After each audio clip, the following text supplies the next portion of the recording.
segundo día, la segunda semana de nuestra serie que empezó la semana pasada. Nuestra serie habla sobre cómo nosotros podemos entender y conocer a Dios, primeramente respondiendo a algunas inquietudes que cualquier persona que no es cristiana pueda tener con relación a la fe y a la iglesia, a la religión, pero también cómo nosotros podemos abandonar ciertos estigmas, quizás algunos mitos que tenemos con relación a la relación nuestra con Dios.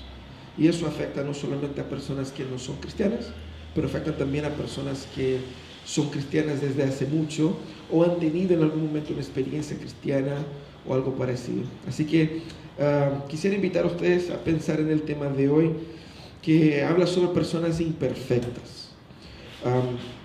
Nosotros tenemos que ser bien honestos en reconocer que cuando alguna persona no cristiana piensa en qué es lo que son los evangélicos en especial, va a pensar en los evangélicos como un grupo que de repente se considera moralmente superior.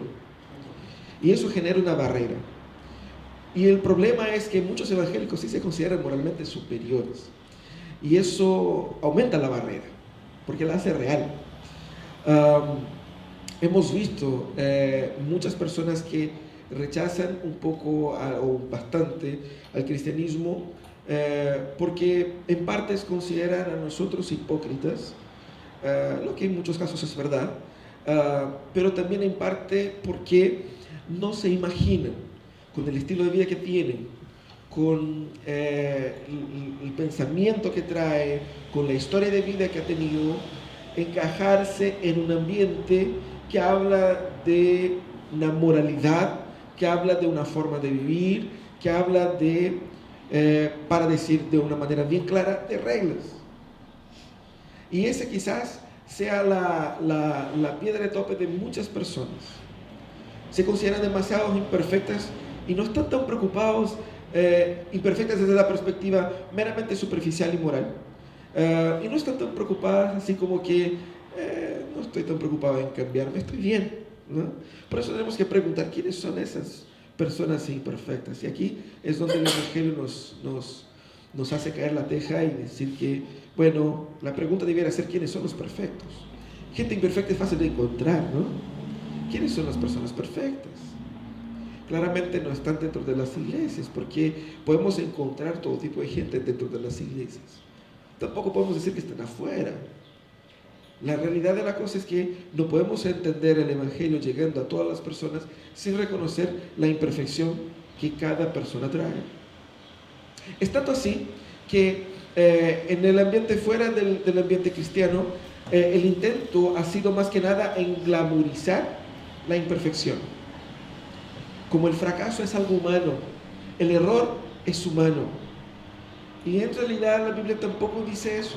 La Biblia dice sí que somos pecadores, pero no dice que el fracaso o el error es humano. La Biblia dice que cuando el Señor hizo el ser humano era perfecto. Ahora, si después de la creación el ser humano optó por tomar decisiones equivocadas, eso no hace con que el ser humano en su esencia en la creación haya sido intencionalmente malo. El hecho es que lo que el Evangelio habla es de cómo Dios trata de rehumanizarnos a través de la redención, restaurar la plena y perfecta humanidad. Ahora, en la práctica vemos que muchas personas son o se sienten profundamente rechazados por la iglesia, rechazado por la manera como se viste, rechazado por la historia que tiene, rechazado por una serie de factores. Por lo tanto, ¿cómo nosotros podemos responder a una persona que se pregunta cómo Dios puede aceptar a una persona como yo? Seamos bien honestos, muchas veces nosotros pensamos que las personas que se encajan en un ambiente cristiano son las personas que tienen un perfil bastante bien estándar. Y cuando pensamos aquí en personas que nos encajarían en ese perfil, quizás uno puede pensar en una persona con un aspecto físico externo bastante diferente de lo nuestro, pero podemos pensar también en personas con un pasado criminal bastante cruel o personas con un histórico de mucha perversidad. O podemos pensar claramente en un montón de ejemplos de la sociedad, de personas que usted puede decir, mira, esa persona por lo que hizo no tiene más perdón, no tiene más salida, mira lo que hizo. ¿Cómo podemos nosotros entender que hay espacio para estas personas dentro de la iglesia, dentro de nuestra iglesia, a nuestro lado, cerca de nosotros, cerca de nuestra familia? ¿Cómo podemos aceptar gente así? Tenemos que ser bien honestos. Todos nosotros tenemos nuestra cuota de discriminación, nuestra cuota de hipocresía también. Para eso tenemos que entender nuestra propia jornada espiritual, y eso es como la palabra nos habla aquí. La gracia, que es un término que nosotros utilizamos en la iglesia muchas veces, es un término que quizás se haya perdido un poco el significado. La gracia tiene que ver con el amor y con el favor para una persona que no lo merece. Gracia es dar a alguien algo que no merece, por un motivo únicamente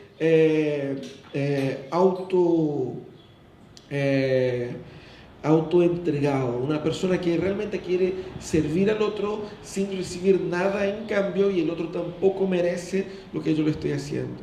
Ahora, la gracia solo es posible de entenderse al lado de la desgracia, porque solo hay gracia porque hay desgracia. Cuando yo entiendo la real desgracia de mi corazón, la real profundidad de mi miseria, yo puedo imaginar el tamaño de la gracia de Dios. Si yo no soy tan pecador, si yo no soy tan imperfecto, cualquier cosa que Dios me pueda hacer a mí va a ser bueno, pero no va a ser tan bueno. Porque al final es como si uno, en vez de haber chocado el auto gravemente, simplemente le dieron un topón. Y bueno, no es necesario cambiar el auto por eso. Uno hace un arreglo parche a medias. Mucha gente piensa así con relación a Dios. Bueno, no soy tan malo, no soy tan imperfecto. Aquí con un ajuste a medias estamos bien. Pero cuando pensamos así, estamos desvalorando la gracia. Tenemos que imaginar el tamaño de la desgracia para imaginar qué es lo que es la gracia. Por eso quisiera invitar a ustedes a un texto que muestra una de las situaciones más controversiales en la cual Jesús estuvo. Es uno de los episodios más raros de todos los evangelios, y interesantemente está en los 3 evangelios sinópticos, o sea, Mateo, Marcos y Lucas, con algunos detalles de diferencia, pero es un relato muy interesante ahí en Lucas 8, cuando Jesús va a una región que no era la región de los judíos, y llega ahí y hay una persona endemoniada. Vamos a ver un poco qué es lo que dice el texto. Dice: navegaron hasta la región de los Gerasenos, que está al otro lado del lago frente a Galilea. Al desembarcar Jesús, un endemoniado que venía del pueblo le salió al encuentro. Hacía mucho tiempo que este hombre no se vestía, tampoco vivía en una casa, sino en los sepulcros. Cuando vio Jesús, dio un grito y se arrojó a sus pies. Entonces exclamó con fuerza: ¿por qué te entrometes, Jesús, Hijo del Dios Altísimo? Te ruego que no me atormentes. Ustedes. Jesús le había ordenado al espíritu maligno que saliera del hombre. Se había apoderado de él muchas veces, y aunque le sujetaban los pies y las manos con cadenas y lo mantenían bajo custodia, rompía las cadenas y el demonio lo arrastraba a lugares solitarios. ¿Cómo te llamas?, preguntó Jesús. Legión, respondió, ya que había entrado en él muchos demonios. Y estos le suplicaban a Jesús que no los mandara al abismo. Como había una manada grande de cerdos paseando en la colina, le rogaron a Jesús que los dejara entrar en ellos. Así que él los dio permiso. Y cuando los demonios salieron del hombre, entraron en los cerdos, y la manada se precipitó al lago por el despeñadero y se ahogó. Al ver lo sucedido, los que cuidaban los cerdos huyeron y dieron la noticia en el pueblo y por los campos. La gente salió a ver lo que había pasado. Llegaron donde estaba Jesús y encontraron sentado a sus pies al hombre demonios.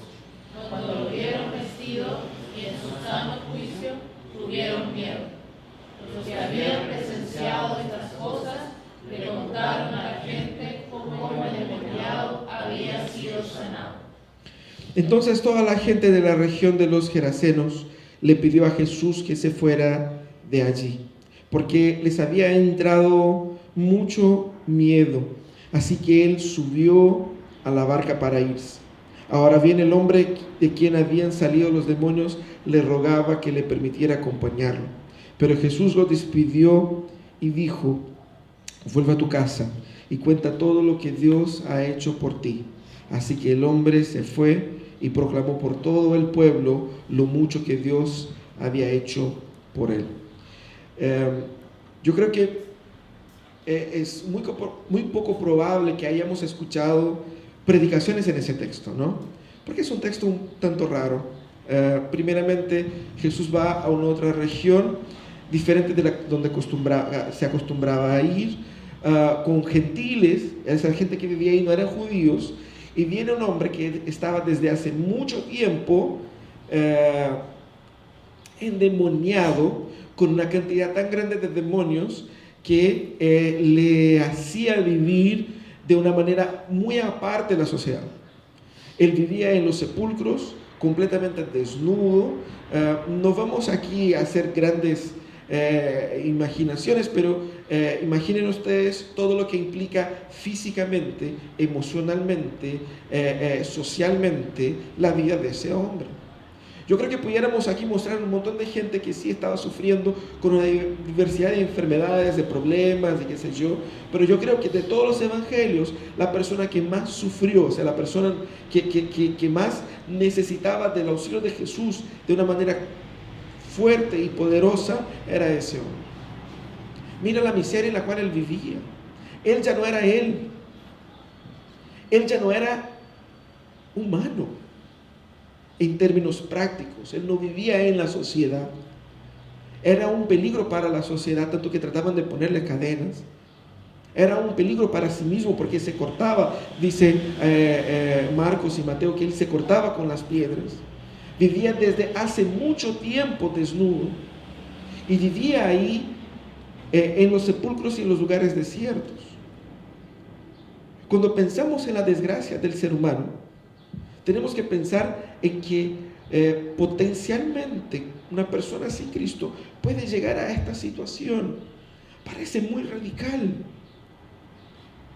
pero no deja de ser cierto. Miremos la miseria y la desgracia en la cual vivía ese hombre.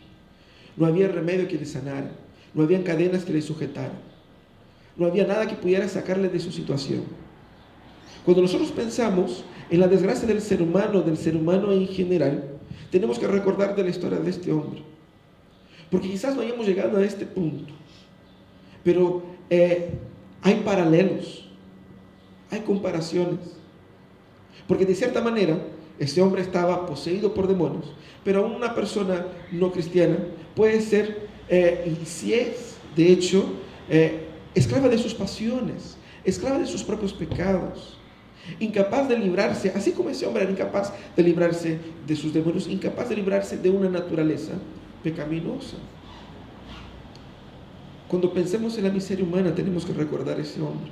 Y ahí es donde vemos que incluso personas que uno mira y dice, ese no tiene salida, lo mejor para él es la muerte. Porque ¿qué es lo que vamos a hacer con él? Remedio alguna funciona. No hay cadenas que le puedan sujetar. No hay manera en que él pueda convivir decentemente entre las personas. La desgracia en la vida de ese hombre es total, es incontrolable.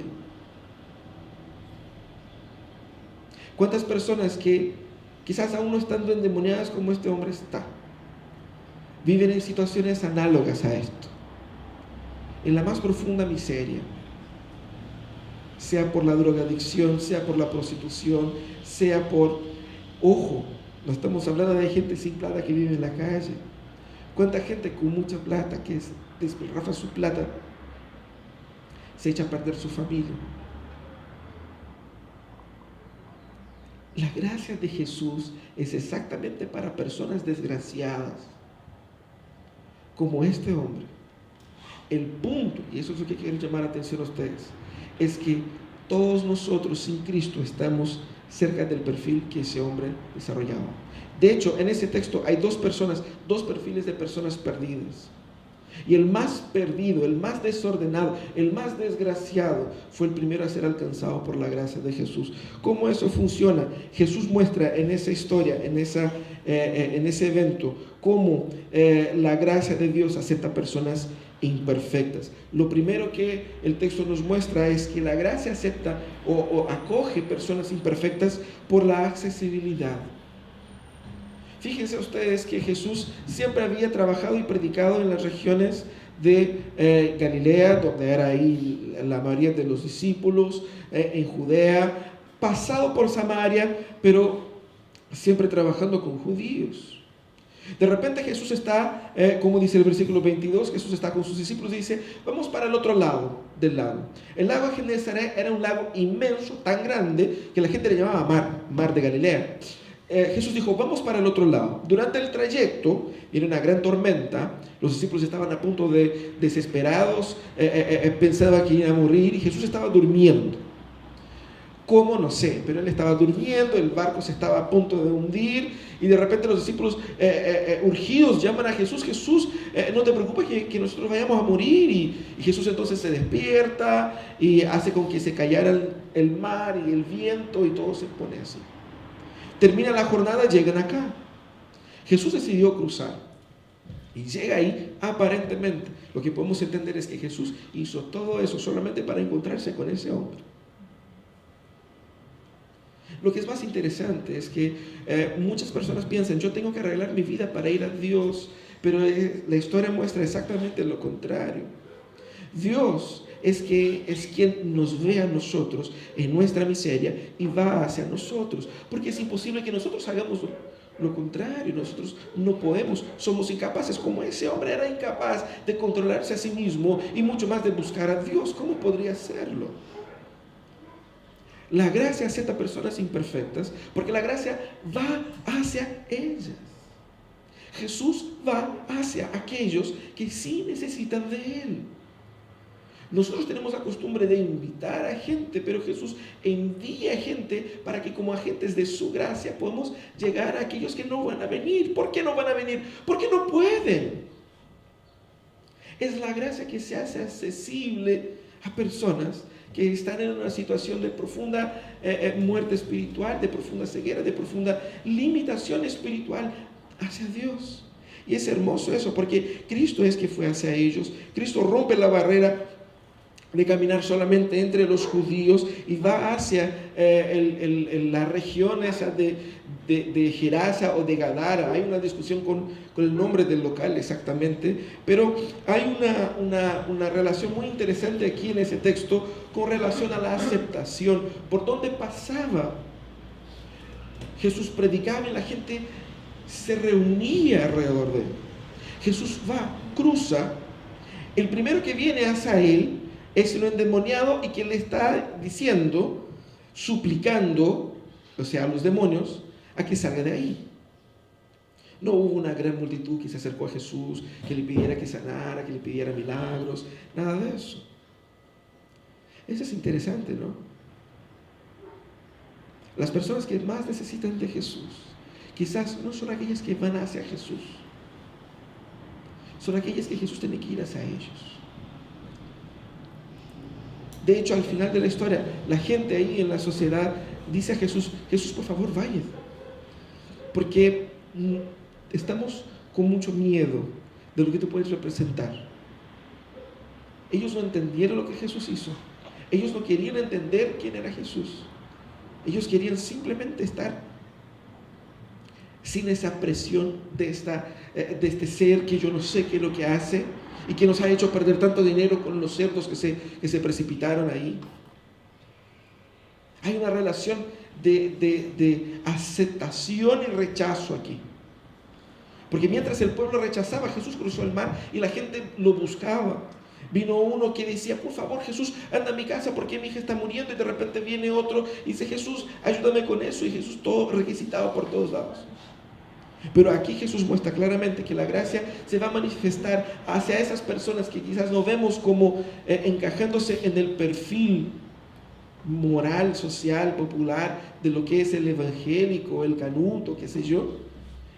Jesús rompe esas barreras y se acerca a ellos. La gracia me ve a mí antes que yo pueda verla. La gracia me ve a mí antes que yo pueda ver a ella. Dios está, como dijo Dios en el profeta Isaías, Dios está accesible a todos aquellos que puedan hoy día escuchar su voz. Dios está accesible, pero esa accesibilidad se manifiesta principalmente cuando hablemos de la autoridad de Jesús. Porque fíjense que el hombre vino hacia Jesús lleno de demonios y los demonios decían: ¿qué quieres, Jesús, aquí? Obviamente que el hombre no sabía quién era Jesús, eran los demonios que sabían. ¿Qué quieres hacer aquí? Y lo que hacen los demonios es ponerse en reconocimiento de la autoridad que tenía Jesús sobre ellos y suplicar que Jesús no los condenara de una sola vez. Ellos entonces empiezan a rogar hacia Jesús que no les mandase al abismo. Al abismo aquí tiene que ver probablemente con la condenación final de Satanás y de sus ángeles. Entonces ellos estaban ahí suplicando a Jesús, porque ojo, cuando hablamos de autoridad, hablamos de la autoridad de Jesús, mostrando que Él tiene poder sobre todos los seres humanos y sobre seres espirituales. Quizás los seres humanos no hayan reconocido eso tan claramente, pero sí los seres espirituales no tienen duda de eso. Es por eso que los demonios no juegan con Jesús, le suplican, al contrario de los adultos, de las personas que estaban ahí y que como, no me parece. Entonces los demonios van y suplican a Jesús, pero lo primero que dice el texto es que los demonios en este hombre hicieron con que él empezara a gritar, con gritos de sufrimiento, obviamente, y dice: no me atormentes. ¿Por qué me vienes a atormentar antes del tiempo? También es una de las frases que dicen ellos. Mira cómo la presencia de Dios provoca, o la autoridad y la simple presencia de Jesús provoca rechazo, provoca repulsa, pero sobre todo tormento en las fuerzas espirituales del mal. Mucha gente, muchos cristianos incluso, no creen mucho en Satanás, no creen mucho en fuerzas del mal. Bueno, está en la Biblia, ¿no? Y más que eso, no tampoco vamos a hacer aquí un escándalo con relación a eso, como hacen en algunos lugares. Pero sí tenemos que ser bien concretos. Que sí, todos aquellos que están bajo el dominio de sus propios pecados, están bajo la influencia también de Satanás. Pero Satanás no es enemigo de Dios, es enemigo de la creación, porque Dios está en otro nivel. Es por eso que ellos se acercan a Jesús y les suplican que Jesús no los condene al tiro. Y entonces Jesús va y Jesús le pregunta quiénes eran ellos o cómo se llamaban. Ellos dicen legión, porque no era solamente un demonio, sino que eran muchos demonios ahí. Esa era un poco la idea. El foco de la narrativa estaba en la desesperación de los demonios ante Jesús. Ese es el énfasis. Cuando nosotros hablamos de gracia, siempre pensamos o podemos ser tentados a pensar en una manifestación de misericordia que hace con que Jesús suene como tierno. Difícilmente imaginamos la manifestación de gracia de alguien que tiene un perfil, una presencia de tamaña autoridad que puede hacer alguien, en el caso de los seres espirituales del mal, temblaran de temor. Pero bíblicamente las dos cosas están profundamente relacionadas. No hay lógica en imaginar una gracia que viene de la parte de Dios si ese Dios no es poderoso lo suficiente, si ese Dios no tiene la autoridad para hacer con que lo que yo necesito sea hecho. Dios nos sacó del dominio de Satanás, así como sacó a este hombre. No hay medias palabras para eso. Usted puede poner así como todo más rosado, más lindo, pero eso es lo que realmente pasa. No es simplemente un cambio de estilo de vida. Mucha vida, ahora voy a dejar de comer carne, voy a ponerme vegano, voy a comer cosas así, o simplemente no voy a empezar a hacer ejercicio. No es un cambio de estilo de vida. Estamos hablando de que nosotros estábamos, así como ese hombre estaba, bajo el dominio de Satanás, y Cristo solo puede manifestar su gracia porque Él tiene toda la autoridad para derrotar a Satanás, toda la autoridad para vencer la muerte, toda la autoridad, no para pedir permiso, por favor, puede venir, sino que para rescatarnos. El rescate no es pacífico en ningún lugar del mundo. Una persona que está secuestrada, usted cree que la policía, por favor, déjala salir, solo para ver algo, solo para ver si resulta algo. No es así. Es una manifestación de poder que humilla a aquellos que están luchando contra el reino de Dios. Es así que se manifiesta. Jesús, cuando se presentó ante ese hombre, se presentó como el todopoderoso Hijo de Dios, el Dios hombre que estaba ahí, y ellos no tenían otra opción. Entendamos cómo funciona la cosmovisión cristiana. No es así como el yin y el yang, donde el bien y el mal van luchando. Dios tiene el absoluto control sobre absolutamente todas las cosas. Tanto que incluso el diablo, para poder actuar, tiene que pedir permiso a Dios. Eso es lo que pasó acá. Él tiene toda autoridad. Es así como nos liberta. Tenemos que entender entonces que el poderoso, el hombre poderoso a los ojos de la cultura, de la sociedad donde estaba a los pies de Jesús. Estaba a los pies de Jesús. Gracias, solo es gracia porque ella es poderosa, capaz de sacarnos de la desgracia, sacar la desgracia de nosotros y redimirnos plenamente.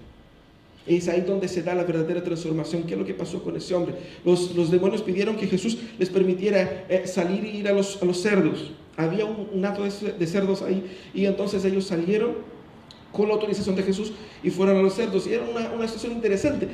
Podemos preguntar, ¿pero por qué hizo? ¿Por qué eso otro? No sé. He leído un montón de gente y ellos tampoco saben. Así que hay un montón de preguntas en ese texto que no les vamos a responder. Pero lo que sí podemos decir es que los demonios salieron de este hombre y el hombre quedó completamente cuerdo. No sabemos cuánto tiempo estuvieron ahí conversando con ese hombre. Probablemente le pudieron vestir, porque cuando la gente de la ciudad llegó, él estaba vestido, humanizado, sentado a los pies de Jesús, escuchando de Jesús. Algo que esa gente no había visto en mucho tiempo. Seguramente esa era una transformación inimaginable. El loco del cementerio se había vuelto normal. Algo pasó ahí. Algo transformó esa vida. Porque no solamente es cuerdo, sino que ahora cree en ese hombre que hizo ese milagro. Pero fíjense que cuando los demonios van y se precipitan con los cerdos hacia el abismo ahí, la gente de la ciudad obviamente pierde mucha plata, lo que es una manera de presentarse a ellos no tan positiva de la parte de Jesús. O sea, mira, llegué y hice que perdieran toda su plata. No, seguramente lo que Jesús quería mostrar es cómo esa gente estaba, obviamente, dentro de su idolatría, dentro de su forma de ver la religiosidad y todo eso, cómo esa gente estaba valorando tanto cosas materiales más que las cosas más importantes, como la vida de ese propio hombre. No les importaba que un hombre haya sido transformado, les importaba que todo su dinero había sido perdido. Jesús entonces, cuando permite que los demonios vayan hacia los cerdos y se precipiten, Jesús está también mostrando su gracia hacia estas personas. Porque quizás Jesús está sacando del camino algo que les impida entender su dependencia y su real situación delante de Dios, abriendo la puerta para que ese hombre después, posteriormente, pudiese predicarles el Evangelio de una manera que le hiciera sentido. ¿Qué es lo que Jesús estaba haciendo? Destruyendo los ídolos que esa cultura tenía delante de sus ojos. 2 por 1 acá, libró el hombre y a la vez abrió la puerta para que se pudiera llegar a esa gente confrontándoles con sus propios pecados. de la codicia, de haber abandonado a un ser humano a esa condición y todo eso. Por lo tanto, vemos aquí la autoridad de Jesús, el pleno control que tiene Jesús, tanto sobre las personas como sobre los espíritus inmundos. Es Jesús quien pone orden al caos. Y al caos, Dios transforma en cosmos. Eso es lo que Dios quiere para nosotros. Eso es lo que produce la gracia. Produce un tipo de ordenamiento en nuestra mente, en nuestro corazón. Que podemos entender por qué Dios es Dios y por qué yo soy ser humano. Y cuál es mi función en el mundo. Y por qué el mundo gira como gira. Y hacia dónde va. Es ahí, a partir de la gracia de Dios, en que yo entiendo quién realmente soy y cómo realmente debo vivir. Es a partir de la autoridad de Jesús. Personas que no se encajan en la iglesia tradicional o la iglesia común son bienvenidos a Cristo, porque Él es el único que tiene autoridad y poder sobre las tinieblas que consumen a estas personas. Para ese tipo de personas que la iglesia existe. Pero Jesús muestra su autoridad y muestra también el poder de la transformación. La lucha ahí entre los cerdos y la gente fue bastante grande, porque más de la mitad del texto está en el tema de que la gente que cuidaba a los cerdos fueron a la ciudad y llamó a la gente: mira, no es culpa nuestra, la culpa es de ese tipo que llegó acá e hizo eso con el loquito del cementerio, y ahora tenemos nosotros esa situación y qué es lo que vamos a hacer. Y es interesante, son dos tipos de personas perdidas. Están las personas que pensaban que solamente personas como este tipo, el pobre hombre que vivía ahí, era un tipo verdaderamente desgraciado. Ellos no se sentían desgraciados. Ellos sentían que sus vidas eran normales. Tenían sus dioses, tenían su plata, tenían su vida. Está todo bien. Luego vino Jesús a desordenar su cuento. Es así como la gracia funciona. La transformación tiene inicio cuando Dios viene y entra en mi vida y empieza a desordenar todo. No es que Dios está desordenando. Es que mi vida está tan desordenada que yo empiezo a llamar orden al desorden. Y cuando Dios viene y empieza a ordenar, nos provoca rareza, porque está desordenando todo. No es que está desordenando todo, está desconstruyendo las estructuras de pecado que hay en mi corazón. Es ahí donde Dios obra la transformación. Si bien la serie dice ven como estés, la serie no dice para que sigas como estás. No. Ven como estés. Porque hay una esperanza de transformación en Dios. Por la autoridad de Jesús, por la aceptación de Jesús, pero sobre todo por la efectividad de la acción de Dios en nuestras vidas.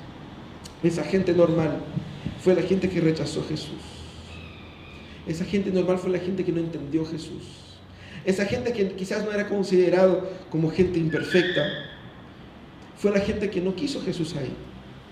En muchos otros contextos, en los versículos antes incluso, los discípulos estaban con Jesús en el barco. Jesús dijo al mar que se calmara y al viento que se callara, y los discípulos dijeron: ¿quién es este? Y lo dijeron con temor. Pero aquí la gente tenía temor, y un tipo de temor que era un temor pecaminoso, el temor de perder su estilo de vida, el temor de pensar qué es lo que va a hacer con mi zona de comodidad, con mi zona de control. ¿Cómo puedo vivir? Jesús es una amenaza. Ojo, Jesús es una amenaza a todas las personas que puedan pensar que Él viene para trastornar mi vida. Y de hecho es así. Cristo viene para trastornar nuestras vidas. Pero Él viene para mostrar que el trastorno ya está. Lo que Él está haciendo es sacarnos de la miseria de tal manera a que la miseria sea totalmente extirpada de dentro de nosotros. Pero para eso Él tiene que quebrantarnos, para eso Él tiene que confrontarnos, para eso Él tiene que mostrar que nosotros no somos lo que pensamos ser. Es ahí donde Jesús confronta a la multitud, a la gente de la ciudad, con la pérdida de los cerdos, mostrando que cómo la gracia se manifiesta, poniendo las cosas en orden. Primeramente, personas son más importantes que cosas. Y empieza entonces a dar la base para eso. Ellos querían que Jesús se fuera, pero el hombre al final quería ir con Jesús. El hombre quería seguir a Jesús. Y Jesús le dijo, no. Y yo no sé ustedes, me dejé un poco triste porque, pucha, primero, era el único evangélico ahí. Segundo, recién había descubierto lo maravilloso que era Jesús. Y en esos pocos instantes o horas, o no sabemos, quizás un par de días que estuvo con Jesús ahí, en esos pocos instantes pudo aprender algo, pudo conocer algo de Jesús. Y él quería más. Qué pena que Jesús no dejó que le acompañara. Ya con esa gente mala. Ya habían rechazado a Jesús. Jesús entonces le dice, no, anda hacia tu tierra, hacia tu gente, y háblales qué es lo que Dios hizo en ti, qué es lo que Dios hizo por ti, transformando a ese hombre que era una amenaza para la sociedad en la verdadera esperanza de la sociedad. Fíjense qué transformación. La transformación no solamente fue ponerlo como una persona normal, la transformación fue poner a ese hombre como un elemento de restauración de su ciudad. Ese hombre era Jesucristo entre ellos. Ese hombre era la esperanza que esta ciudad podía haber tenido de salvación. Dios siempre ha utilizado a lo largo de la historia personas con vidas imperfectas a la luz de la moralidad popular. Cuando nosotros pensamos en los patriarcas, la historia de los patriarcas es una historia bastante no apta para niños, por decirlo de una manera, ¿no? Es una historia muy perversa. Cosas así que nosotros leemos ahí, Génesis, Éxodo, y decimos, ¿what? ¿Qué están haciendo? Pero Dios va utilizando a estas personas. Jesús es conocido en la Biblia como el león de la tribu de Judá. Y uno va a estudiar un poco quién era Judá. Y se da cuenta que Judá no era hijo de la mujer que más amaba a Jacob, sino que era hijo de la fea. Judá, cuando grande, tuvo un problema con su nuera y al final terminó acostándose con ella pensando que era una prostituta y la dejó embarazada. Bueno, de ahí viene Jesús, para decir poca cosa. ¿Y cuántas historias así? Historias poco convencionales, historias que seguramente no son historias de éxito y ni son historias para ser recordadas en las juntas familiares. Y la historia del Evangelio fue siendo construida con personas imperfectas todo el rato. Y nosotros somos parte de esta historia. El Evangelio ha llegado a nuestras vidas porque drogadictos restaurados por el poder de Jesús fueron capaces de anunciar a Jesús para su cultura y para su tiempo, permitiendo que llegara hacia nosotros.